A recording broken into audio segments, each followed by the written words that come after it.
special. I love it here. It's my home. I am one of those people who feels that guilt that I felt as a child when the sun is out and I am inside. And what am I doing in here? I should be out there. There is a certain amount of heaviness to that for a Vancouverite, I feel. But yeah, I mean, of course it's special. Yeah, I love it. Wonderful. Yeah, I mean, for me, it's just one of those places, like even the drive-in from the airport last night, I'm like, memory there, memory there, memory there, memory there. And I was like, turn that off. But all I do is walk around and seeing like how some things are the same, some things are different. Yeah, there was a lot of time spent here. It's a great place. Is it all show memories for you? Yeah. Yeah. So you were here for 10 years. Yeah. So how long do you have to be here before you are a Vancouverite? Or that's a question for you guys. Yeah, I don't know. You Vancouver? Yeah. You're a Vancouverite. That's how long it takes. You rode your bicycle to work. I did. For years, that's right. I believe it's, if you've gone around the seawall once, you're a Vancouverite. I think. Oh, then I've been. Every tourist. Very simple, yes. Now, of course, lots of our fans here today are fans not only of all of your different works in your repertoire, but of course, of your work on Smallville. And 2026 is the 25th anniversary of the series debut. Time flies, of course. My initial question for all of you is, being here on stage at the Expo, celebrating that milestone anniversary, going back to the beginning when you started working on the show, whether it's from season 1 or later on in the series, did you know that the show would ultimately become so popular and so beloved by fans? For anybody here? I didn't.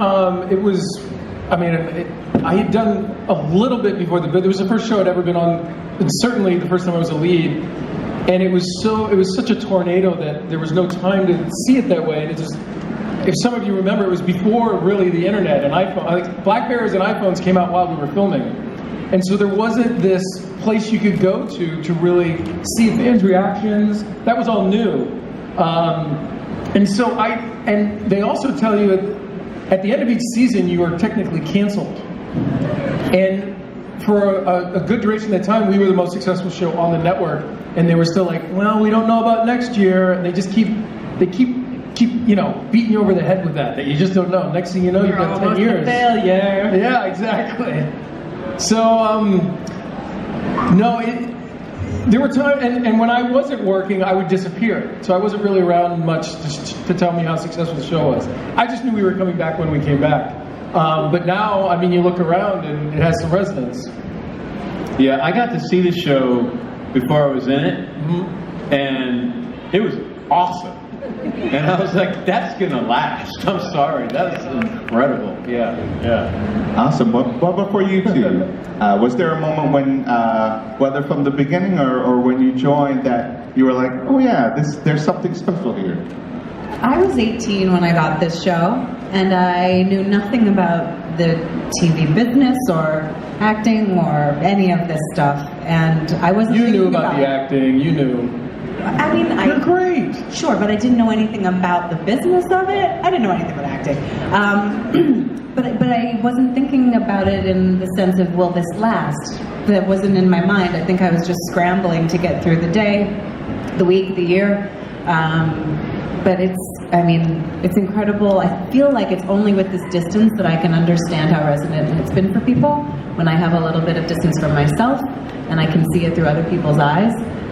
But it's pretty magnificent. Well, it's also, here's a funny thing to think about that you don't really know, or I didn't know at the beginning either, is when you guys see the show, you see about 42 minutes of a show that takes 10 days of 14-hour days to film. So there's a lot of other stuff that goes on to make it look like such a great final product. So while you're filming it, it's hard to keep track of where you are and what you're doing, and hopefully you get people to come on the show who can help keep you focused. Who you can mess with. Who you can mess with. With no heart at all. That's right. Okay, no offense, but when I came on the show, I was like, that guy actually is Clark Kent. You know? Like, he's super nice, he's super supportive, natural born leader. Something tells you don't mess with that guy. but you used to tell me the naughtiest jokes I had ever heard in my life. And I remember I told you, like, Tom, don't tell me those jokes before lunch, because in the morning they just get into my head and they burrow with those images, and I can't shake them, and you're ruining me. And you were like, oh, I'm sorry, James, I wouldn't want to ruin your psyche or anything. And then you'd be like telling the jokes 4 o'clock in the morning, sipping the first cup of, and you're telling a joke behind me, and I look over, you're all alone, and you're like, oh, I hope you didn't hear that. I was telling Carl, but Carl had to leave. I hope you didn't hear that. I don't want to ruin your psyche, James. You messed with me. Well, see, part of my sense of humor I've learned over the years is it's not really the joke, it's what you can sort of trigger in the other person. That's what it is. The joke doesn't matter. Well, now, Kristen and Erica, did you know this side of No, Tom? I'm learning this whole. I mean, maybe Erica did. He was I can't testing say you. anything. No. Well, I think part of working with people is, of course, you get to know certain aspects of their personality, and what helps with the flow when you're working is just trying to find that language that you speak with them. Yep. And so different ways of getting to know people, or kind of what trigger them. I mean, often I was pretty excited to be on a part of the show. I was pretty hyper all the time. I was easily poked at. So sometimes you would do that just to kind of Help you relax a little, maybe. yeah, and I think you were in there day in and day out, and I was a little bit of entertainment in the best way possible. I mean, but it is the ease of working with someone comes through some of those jokes and stuff like that. Absolutely. Now, with such a long-running show, again, filmed here in Vancouver, is there, for a season, how long did it take for a season to be filmed? And in that length of time, how much time were each of you spending with each other? Was it like 10-hour days, 12-hour days, sometimes longer? Isn't it about 9 months? At 10. 10 months, yeah. At 10 months, I only saw everybody on set, because I don't know about you guys at your jobs, but the last thing you really want to do when you're not working is hang out with your coworkers. I don't know. No.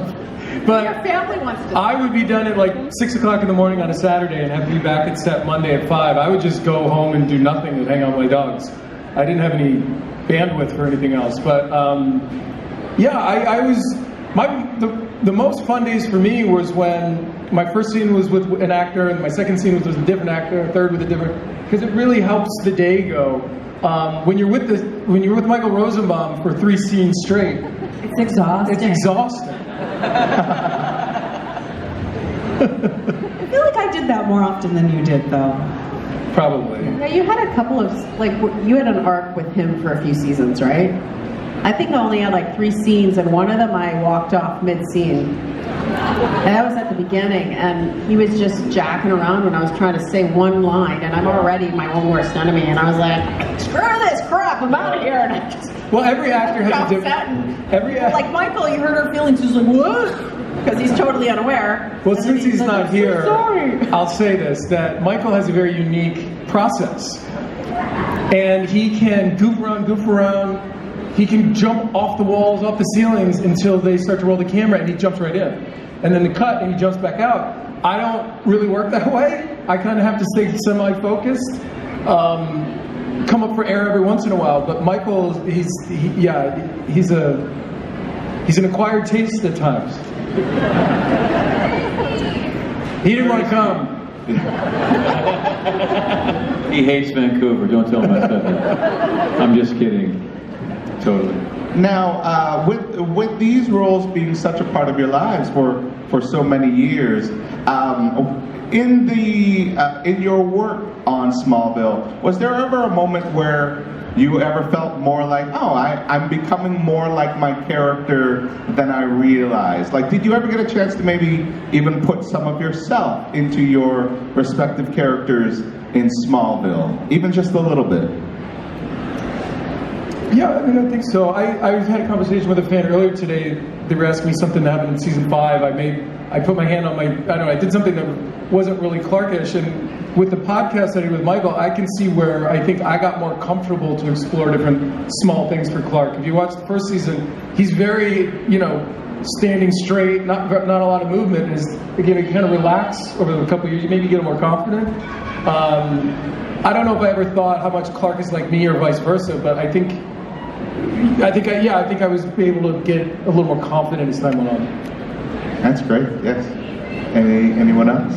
I think it's more like work me versus home me that I noticed the difference of, because every aspect of a character, you know, I think at least for me, and maybe that just speaks to where I'm at in the business or the kind of artist I am, but I'm not going to disappear into something. It's going to be an aspect of me based in whatever is in the script.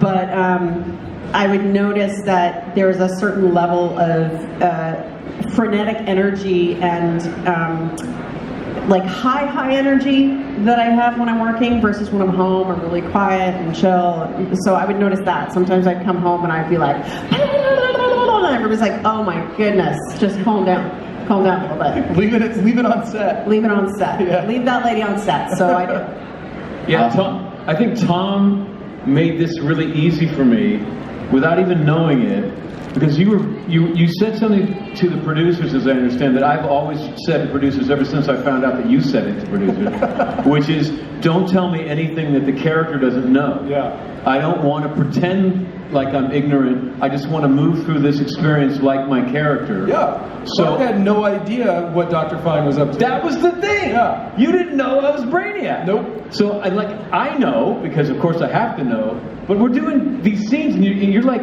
treating me like we're going to be best friends or something. Yeah. And I'm thinking, I'm going to kill you, boy. It was delicious. Yeah. And it put me straight into the character. I got to live the truth. Oh my God, it's so good. Well, you said so. I've said this before, but I remember we were on set one day, and I don't know if I was tired or frustrated or something, but I was just frustrated. And I remember you turned to me, you go, Tom, there's only one way home. And I was like, what? And he goes, and it's through this scene. And it all made sense. Like, you can be I've frustrated. said that quote before. Yeah, yeah, and he's right, because you can spin yourself up so much that you're not actually doing the thing that's going to allow you to go home. Yeah. It's like, The frustrating thing for me was the look on the crew's face whenever you and I had a walk and talk, because like I don't know if you guys know this, I'm not as tall as Tom, and so in order to hold us into a two-shot of faces, You get a walkway? yeah, they had to build like a ramp 20 feet long. You've had the same thing, and they had to tape it together so that we could be. And every time I walk, I said to the crew, "You're like, oh God, here we go again." Yeah, humiliating. yeah, because the director would be like, we're going to do a walk and talk. Yeah. And he goes, oh, God. Yeah, They're hard to do. yeah. And you know this, like trying to stay on the little ramp while you're talking, because you can't look at the ramp, you got to look at Tom, so then not fall off the ramp. Not Like, fall off the ramp. There's actually a lot of action going on. Let's be honest, we've all fallen off. Up top for that. Nice. And you might even be wearing heels. Yeah, especially in later seasons. Now, you've already touched a little bit upon this, but I've gone out into the crowd and gotten some audience questions, and we've also had some pre-submitted questions. And if one of your answers is something that you've already shared, please feel free. Can we start with the questions from people that actually showed up today? Yes, absolutely, yes. One of the questions is, do you have a favorite moment from filming that you still remember fondly? Something that you look back and go, oh yeah, that was really fun to do. Yeah, it was actually from the pilot, because here I am with every single person I'm working with has years more experience than I do. I have no idea what I'm doing. And we go into this water tank so Lex could go underwater and be filmed underwater, and then Clark goes out and gets him.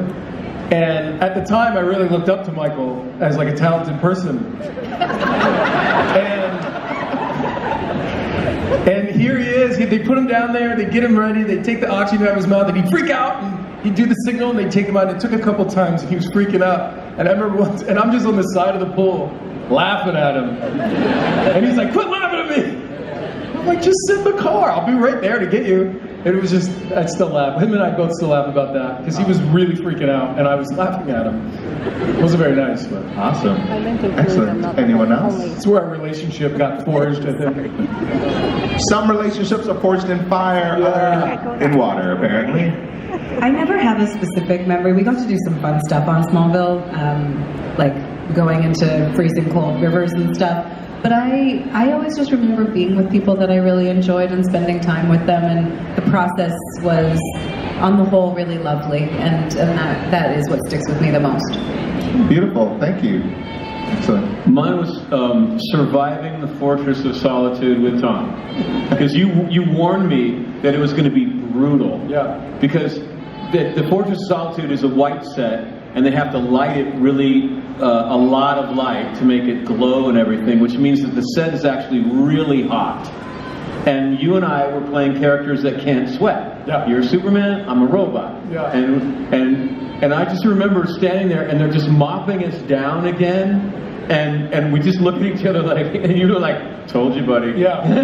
And then they're blowing these snowflakes, and you go home and you blow your nose, and it's like dirt, like dark. There was nothing dark on set, and then this black stuff's coming out of my nose. It was a tough Brutal. Yeah. Excellent. For you. I think just my memories about it are the fact that everything was changed, so I got to do something different all the time. Each one of the things, you know, if we're getting saved or rescued, there was something when it was written or we were filming it with a huge camera and a crane that I was like, this is really cool.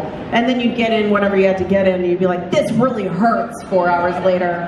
But it was still fun. Like I never really lost that piece of it. Going, man, this show is cool. It's got a big budget. It's got all the camera moves. It's got all this momentum behind it. It's every once in a while I'd be like, oh my god, it's the Superman. Like that's cool stuff. So it's the variety of things, I think, over the course of the years that I got to do. And then whenever we would have little moments where our characters would come together as a group, those were fun. And they were very rare, but every once in a while we'd have like a prom scene, or like, when we were playing witches and we all had to dance in the barn or whatever. Like there's always something that I look back at and I go, oh, that was very cool. And it was unique only to that show for me.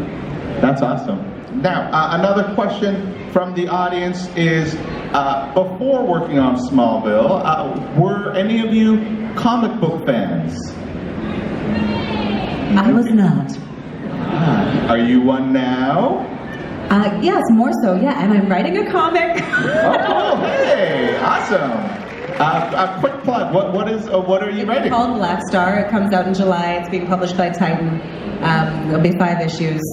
We're very excited. Very cool. Black Star, published by Titan. Check it out. That's awesome. Thank you. I was super into comics, man. I spent a lot. I was a total nerd boy, so I spent most of my time in the comic book store, And my brother collected DC, and I collected Marvel, and we would read each other's comic books. So we got like everything. I read everything. Yeah. That's awesome. That's cool. As a random aside, it always feels like brothers, maybe brothers of a certain generation, always kind of have to be like, all right, I'm going to be Star Trek, you'll be Star Wars, I'll be DC, you'll be Marvel, I'll be Street Fighter, I'll be Mortal Kombat. So They're both great. absolutely, yes. Mortal Kombat is better, but let's keep going. Why didn't we see the moderator again? Well, that was horrible. Yourself, Tom? Were you? I don't know. No, I didn't. I don't think I ever bought one, but I've read a couple different ones since, and I can see where, when you don't read comic books and then you find one and you start reading it, it's like you can feel your brain trying to understand how to read it, and then you get halfway through, and all of a sudden you're not even reading it. You can just you can go through it really fast because the images, and I don't know. It is fun. Maybe I should read more of them. But There's so much variety. It's an incredible medium. Absolutely, perfect. All right, thank you. Now, our next question, of course, we have lots of fans and audience members here from throughout Metro Vancouver, throughout the Lower Mainland. A question that we had is, do any of you have a favorite place that you filmed in the Lower Mainland? Of course, there's probably dozens, if not hundreds, lots of locations. For me, it was really special when we would shoot downtown. Number one, because it would be very close to where I was living. I'm going to be honest with you. But it also just felt like, I don't know, we didn't do it a lot, and so it always felt a little cooler. Special, absolutely. It felt like sometimes you'd be like, ooh, we're in a movie. Yeah. We're in a TV show. Yeah, we're doing something. If you're on the lot, which we were lucky to have quite a few stages and stuff like that.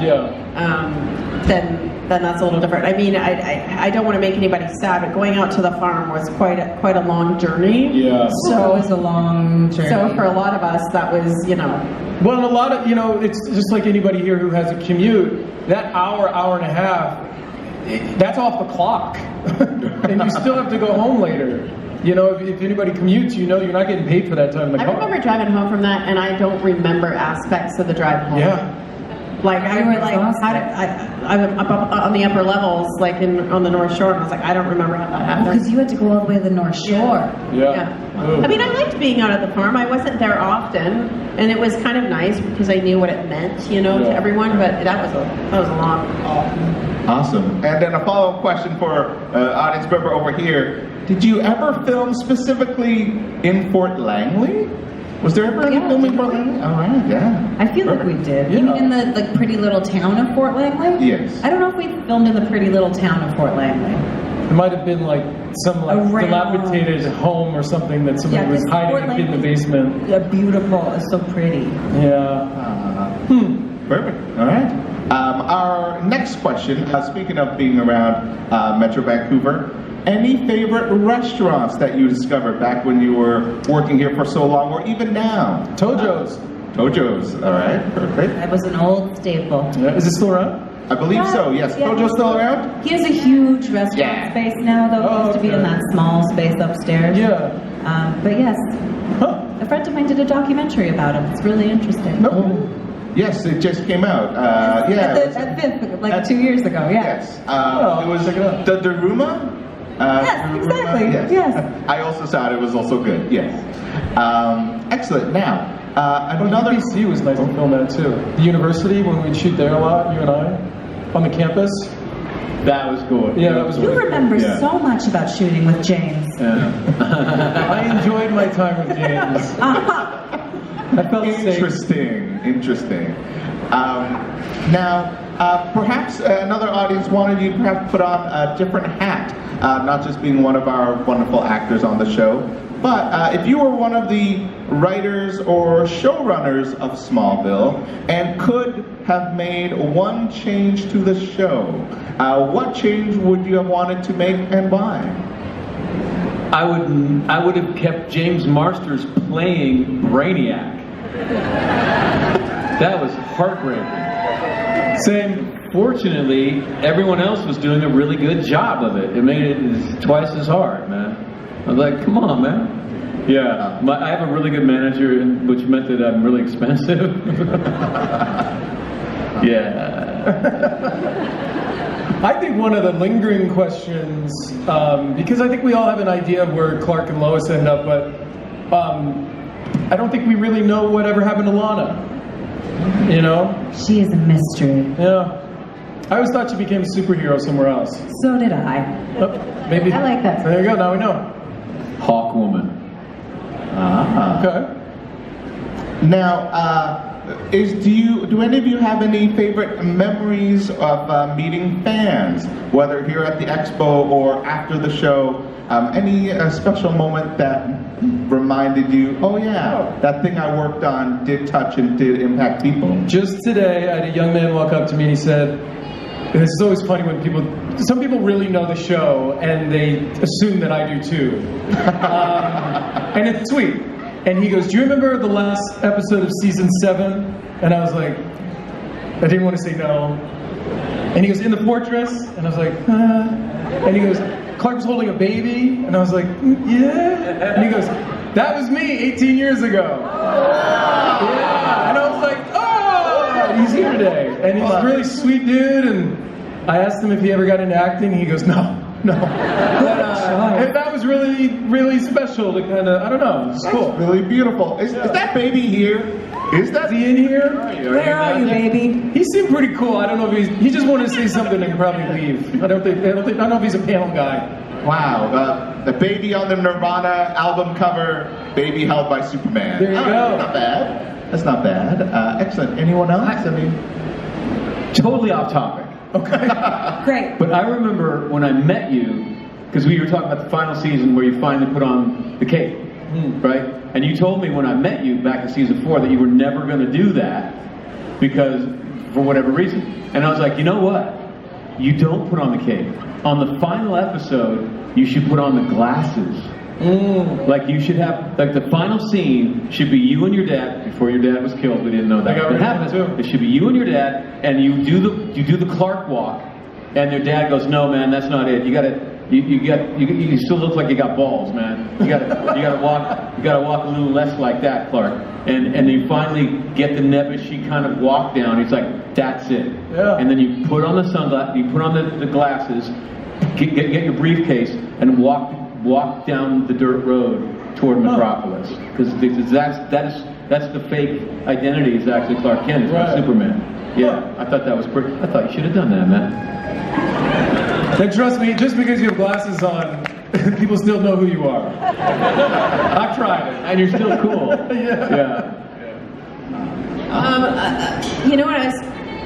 The fan question. I'm trying to think of like specific things, but then I feel like it's not fair to the many people that have talked to us over the last few years.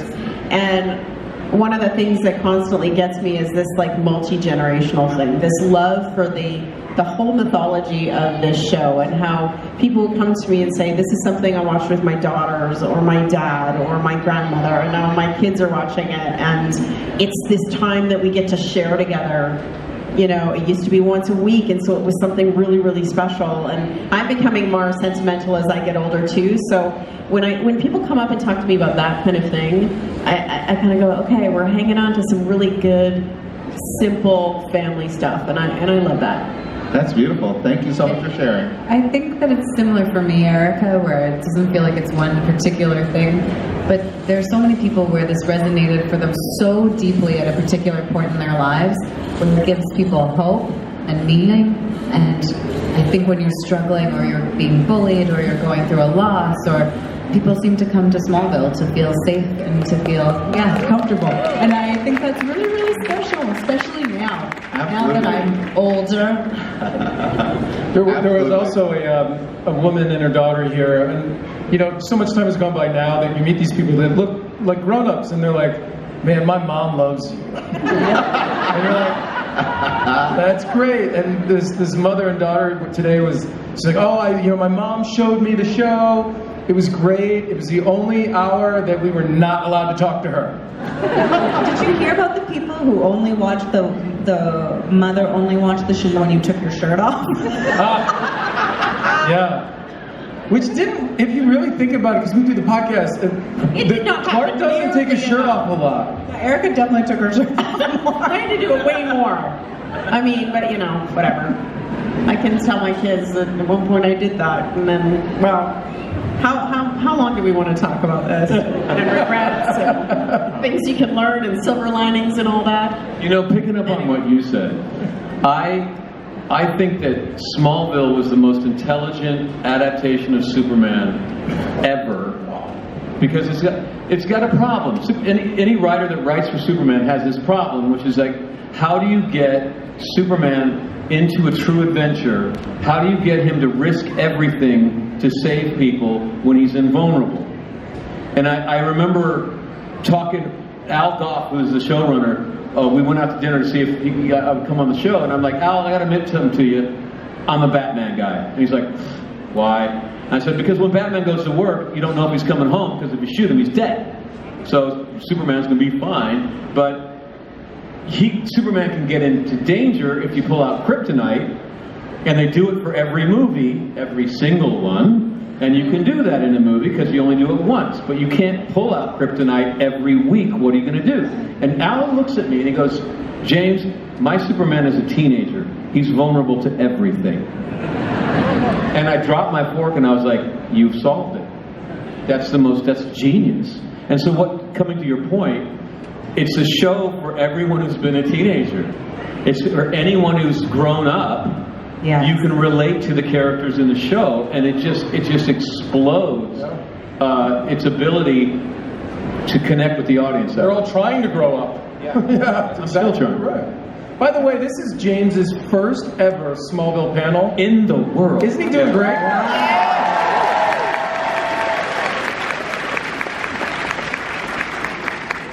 beautiful. Now, do any of you, every so often we have guests who share that from set or from their movie, they take like a piece of wardrobe or take a prop home that's special to them.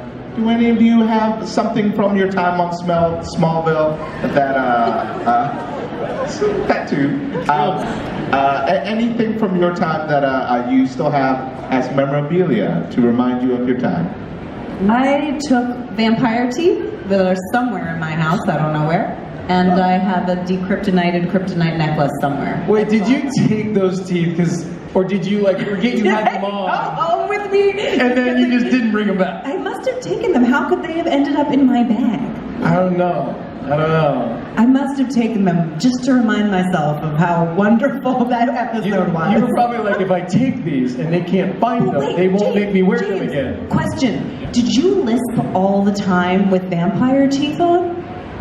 I had them in so much that in You the got beginning I used to lisped it. a little bit, and then you got used to it. Because I lisped the whole episode. Oh my God! The people on Buffy that I felt the worst for were the guest stars, because they had a one-size-fit-all and they weren't for their mouth. And these poor people would they would be shooting for one day and they'd be trying to be the badass villain. Be like, Buffy, I'm gonna kill you, and you could just see them dying inside. But then they're being told like you're gonna ADR all your dialogue. You'll be able to clean it up in post, and you're going to re-record all your dialogue with a microphone. Don't worry about it. But it doesn't help the actor. I'm gonna fucking kill you. Yes, you're supposed to be Sorry. scary. But Like, talking like this. But the one thing is I did too many of my own stunts, and so I did stunts with the teeth, and they would just shred my mouth. Ooh, that would just be bleeding all the time. But it looked good on camera. So. Awesome, great. Anybody else? A piece of Smallville that still lives with you? No, I mean, it just never occurred to me while I wasn't in that mindset. Now that we rewatch it, I see things that I'm like, I should have taken that. But also, like, you're not really allowed to take anything, Of course. whether it's a prop or something, because it's like these people work so hard to make these things. They're expensive, they're budgeted Absolutely. for, and if they disappear, they gotta like scramble to find them again. So I always felt bad that I would put somebody in a bad position if I took something. But I Such did a good person. Yeah, that is something that Clark Kent would say. Because I knew all those guys and how hard they worked, and that it was such beautiful craftsmanship and artistry. But I did do a movie called Draft Day, and I was a football player, and I had a helmet. And I asked if I could have the helmet, and they go, "No, we need that." Blah blah blah blah. And I was like, "Shh." So a couple days later, I snagged that helmet. You took the helmet. I took that fucking helmet. Is it because you weren't And as when I got attached to home, I those was people? still. What's that? Is it because you weren't as attached to those people because you weren't there very Yeah, long? I didn't care about them. But it's the Cleveland Browns, right? So I took the helmet. I remember like, okay, how am I going to get this home? Because I didn't have room in my luggage, whatever. So I get it home, and I was like, yeah, I did it. And I put it on. Wasn't my helmet. So then I had to, I don't think I did it. I may have had somebody to call production, ask if I could have, somehow they figured out that I could have my helmet. So now I have two helmets. One was mine, one wasn't. But I did send my helmet to get signed by the director and Kevin Costner. So I do have that one. But yeah, the one time that I really was like, I'm taking this, I took the wrong thing. It's very funny. That's a very Clark Kent thing to do. Yeah. I tried to bend the rules and it didn't work. Yeah. Thank you. Now, we are slowly heading towards the end. Another question that we did have was, do any of you have a favorite episode of Smallville that sticks out in the show that you're like, that's my personal favorite, whether or not it was because of the work that you did in the show or just something that you felt was really special in the series? I remember while we were filming, I really enjoyed playing Red K. Clark.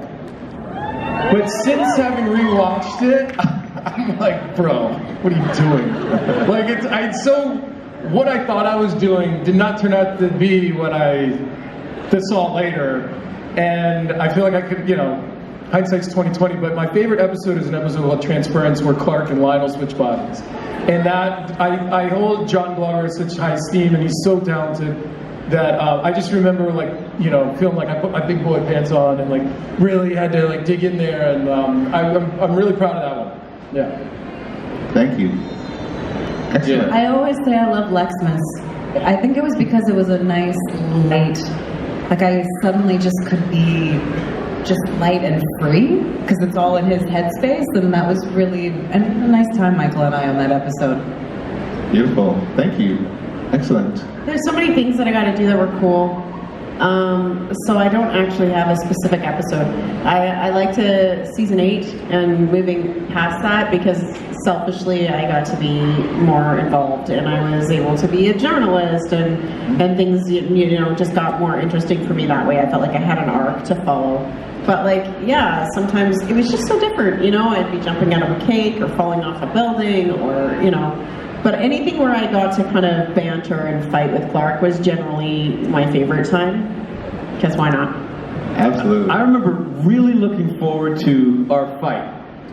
Like, I'm gonna fight Superman. And I've been used to doing Buffy where when you fight, it's like hours of punching and kicking and stuff. And I show up to set and you punch me and that's it. And it's like 3 days of special effects, and you have all these machines, and they're twirling me around through space, and I'm, you know, and in the show, I'm flying, and I'm orbiting Earth, you know, and then the next day for the fight, I come back and I kick you in the junk, and that's it. And you fly through the wall, and the super fights are very different than what I was used to. I was like, yeah. Perfect. Well, It looked cool.